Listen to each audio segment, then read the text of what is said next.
2020 has been one of the craziest years we had as an online seller, and 2021 is going to be even crazier, guys. And for that reason, I made a 2021 quick FBA guide.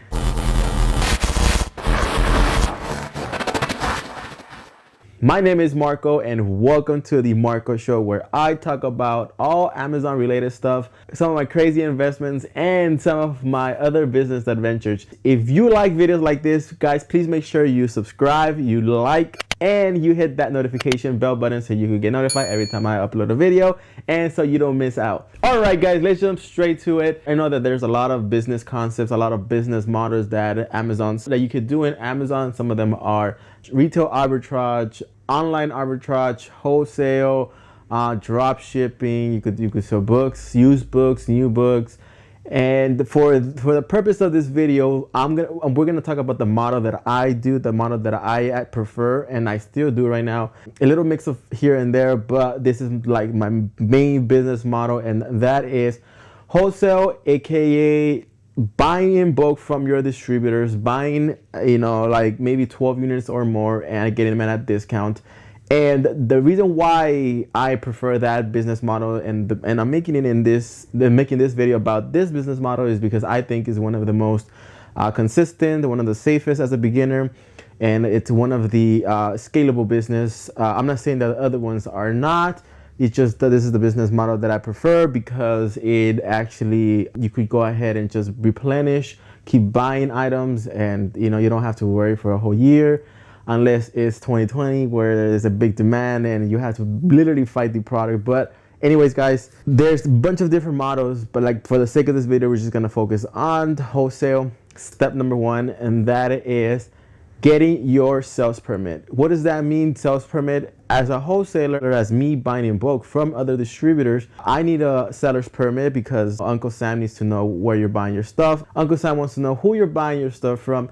And then also your distributor needs a record of who they're selling to because we don't pay taxes as a wholesalers. So they don't either. If they say that they sell it to a reseller, a third-party seller, they don't have to pay taxes on that. So they can report that. They need proof. They need a seller's permit. So that's step number one. It's very important because if you go in, they will not sell to you.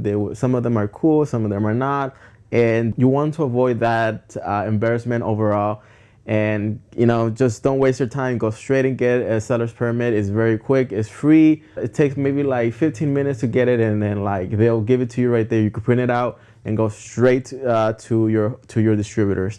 Step number two is actually getting an entity.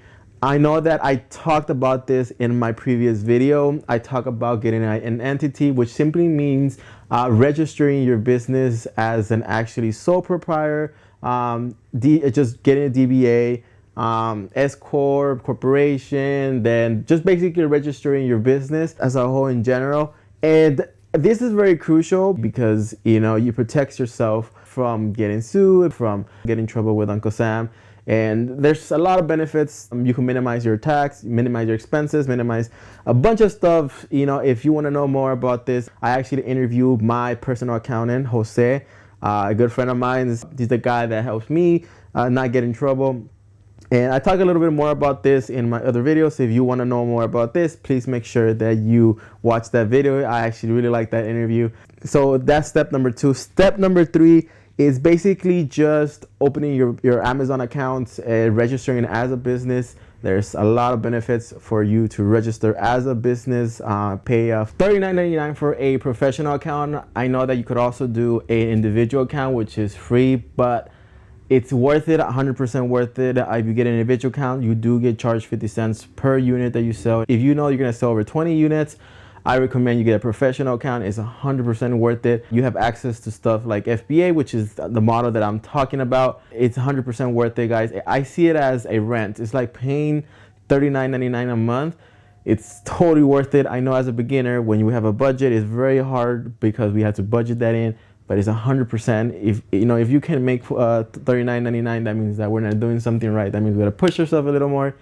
And so yes, basically opening your account, getting a professional business plan, which is $39.99, and it's worth it opening, and also downloading all the Amazon Sellers app and the regular app, where you shop. It's very helpful. Sometimes I use that to search some of our products. I use that to look some products up, to search a specific brand, and you'll get more products. I don't know why the seller account is very the seller app, when you search, is very sometimes hard to navigate unless you scan the barcode. Sometimes you don't get everything in the search. When you search for a product or a brand, you don't get all the products, which that's why I use the regular shopping app. It's amazing. I found stuff there easily, and I could just copy the barcode or the ASIN and then paste it in the app, and then I'll get it. And the app is very important because it also tells you your sales, your inventory, what you sold, and it's good when you're sourcing out. You could easily scan something and it'll tell you the item, the rank, the title, description, and most importantly, it'll tell you the fees they charge you, unless it's $7 or less and is enrolled in the Small and Light program, which I will go into more details, and that's a whole different video. That's something that's actually a big game changer, right? It's one of my favorite things to sell. So if it's $7 or less and it's small, you will not get the accurate fees in that, because you could actually get much lower fees if it's $7 or less, and other criteria. So this is step number 4. And then now we're going to go to step number 5, which is actually choosing your niche. It's a very technical term, but it simply means choosing like what you want to sell, right? I know if you want to go, for example, into clothing, you got to go more specific, right? What kind of clothing? Oh, I'm going to get into kids clothing. All right, is kids clothing still pretty broad? A niche simply means even broad, like very specific, like, okay, I'm going to sell kids party clothes, or kids swimming clothes, swimsuits, or kids shorts. That's basically a niche. Just choosing something very specific. And I do recommend, straight from the get-go, straight from the back, is starting with what you know, starting with your everyday use, starting with, like, say you're good at selecting spices of whatever sorts. If you know your spices from in and out, start sourcing them right away. It's very important. Some of my best sellers are things from like what I knew back then, what I used to buy in high school, some of my candy that I used to buy in high school, and that's very crucial. Your niche, guys. Selecting your niche. Now, the next step number 6 is finding your suppliers. Is already for you going ahead and start looking where to buy your products. And as a beginner, I do recommend, when you start your journey and you don't know much of how to find suppliers, I do recommend you start sourcing locally. I know that some of you guys might be somewhere where you don't have access to these local vendors. I know that you might have to drive an hour, but I do recommend you do it locally. The reason why is because you want to go ahead and feel the product. You want to see the product. You want to see that it's actually the product that's online and Amazon, which is on Amazon. Because trust me, you could get in trouble if you actually, for example, you sell shampoo that is purple, and then you go ahead and you buy a purple shampoo, but it has like a different figure, like a different type of brand. Like it's probably the same thing, but it's something in the bottle that is not similar to that. They will return it. They will complain. I don't know why, but people are very picky, and Amazon does not like customers complaining to them. Because in the FBA model, remember, they handle everything. So they want you to do your research. They want you to actually know your stuff, because if not, boom, they will shut you down. They will not hesitate, and especially if you're an e-seller, they're not that lenient.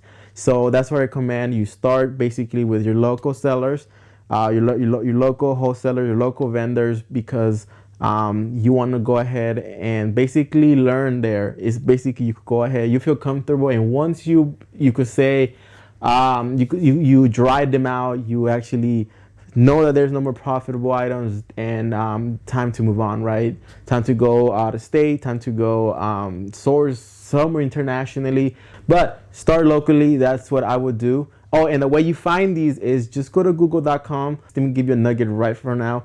One of my favorite methods is go into the Google app, literally the map Google app, and search, for example, toy vendors near me, and I'll get, or toy wholesalers, or you get creative, and then it pop all the list, and then I'll just go straight one by one, and Yeah, we could go into details in this, but it's a whole different video. But there we go.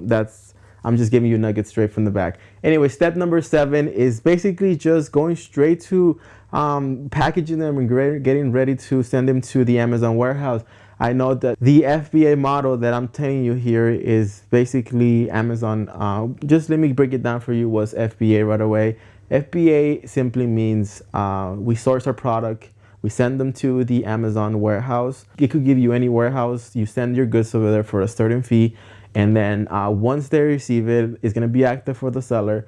And then Prime users, this is very key, Prime users have access to 1 to 3 shipping days. Their business model is 2 shipping days, but I say 1 to 3 because it could be, sometimes I've gotten stuff the next day, sometimes I've gotten stuff in 3 days, but the whole business model is 2 days for Prime users, which if you were a Prime user, you know what it is, but in case you don't, is you subscribe to it and you have access to this feature, which you get it, whatever goods you buy, you'll get them in 2 days.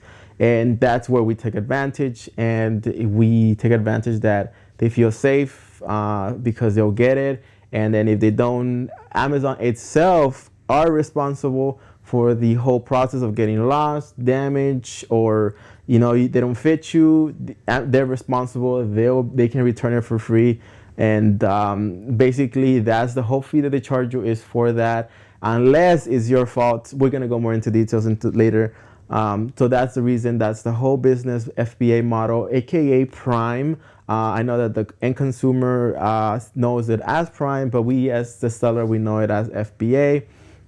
So the last step is basically packing your good and then sending them through their carrier, which is UPS.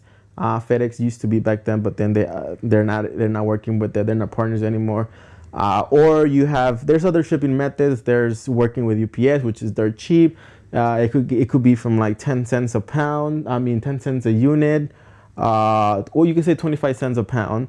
And in terms of units, it could be like 10 cents, 7 cents per unit. So darn cheap. Or you can also use LTL, which is also known as like sending pallets, and then that's a whole different strategy behind that. There's a different methods of sending them. So then once your goods are good, they're ready to go. And from there, we forget it, guys. We forget it. They forget it because Amazon deals with the whole process, and then we're done. We're good. Then we just basically got to make sure we replenish. We got to make sure that we send the right item. Thanks for watching. I hope this video was very, very helpful. In the future, I'm coming up with some very detailed videos of what I talked about. I just don't want to overwhelm you guys. It's pretty straightforward what I gave you. That's it. That's the key. And I hope you guys enjoy this video. And if you like videos like this and you want to watch more, please make sure you subscribe, you like, and you hit that notification button. Guys, thanks you guys for watching. I'll see you guys in the next video.